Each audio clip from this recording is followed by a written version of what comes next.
아세야 바랑세야. Hi, my name is Soomi Kim. I'm an actress and a performing artist. I incorporate a lot of movement in my work.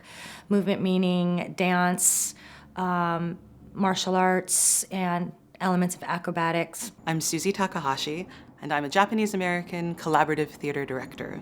My favorite thing to do when I walk into a new process is to facilitate a really strong conversation of artistic exchange between people of different disciplines. My name is Jen Shyu. I'm a vocalist, composer, multi-instrumentalist. It's kind of an underlying wish of mine to bring people together through music and to destroy the boundaries that we imagine. Soomi decided that she was going to develop a project about Bruce Lee, the project that would become legendary. She was looking for a director. She had already started a collaborative process with playwright Derek Nguyen and composer Jen Shyu. I would have her do a lot of singing with me and a lot of experimenting. I remember using these bamboo sticks, and I was playing the sticks on the ground in a rhythm that I composed based on her birth chart. And so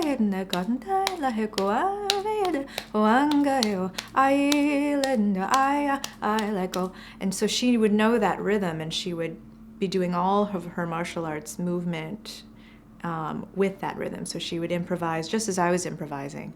We were nominated for 6 New York Innovative Theater Awards in 2008 after we did the performance at the First National Asian American Theater Festival. Legendary was, it's been a journey, and I think laid the foundation for what we're doing for Dictee. About a year ago, Soomi Kim called me on the phone and said that she had an idea for a new project that she felt very passionately about.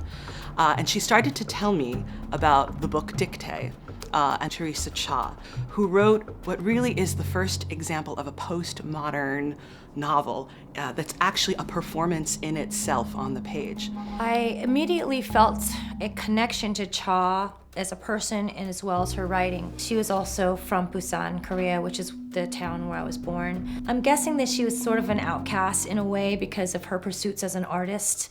She was really bold and risk-taking in her work.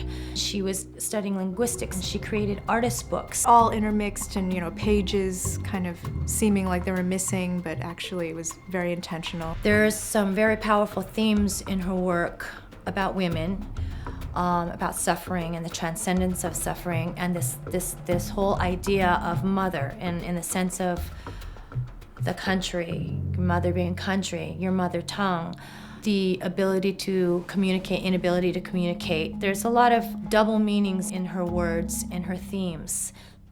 I felt very connected to her. The experience as a reader leaves you with this profound sense of longing and silence under so many words that I think for so many of us who are Asian American and grow up in a cultural environment where you often feel alienated from a homeland and from where you actually are, where your home is, it actually manages, through its inability to articulate anything, the experience of what it is to not be able to articulate your own identity and your own self. And one element that we're particularly working with is the tradition of ponsori storytelling.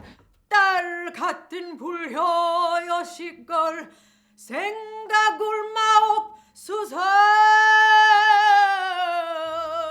It's an incredible opportunity to be working on this piece in the way that I am. I'm not just writing music. Soomi's wanting to involve me in the movement and the expression of the text. In Dictee, we interweave song, dance, traditional Korean elements, theatrical storytelling, poetry, language from the text of Cha's book Dictee, and some of Soomi's own experiences as a Korean American into a new form of storytelling that really is a pastiche in the spirit of the kind of postmodern writing that Cha was trying to do. I also found out or discovered that Cha was murdered and died way too young, and that Dictee was sort of her seminal or magnum opus piece of work, and she was killed right after it was published.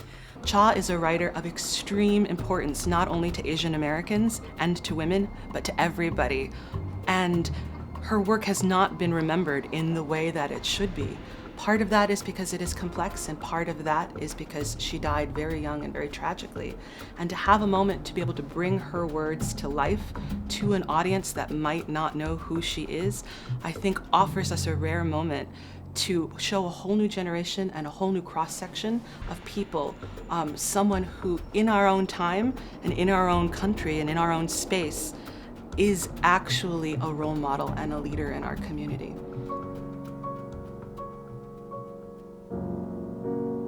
She mimics the speaking that might resemble speech. Anything at all. One thing, just one. But the breath falls away.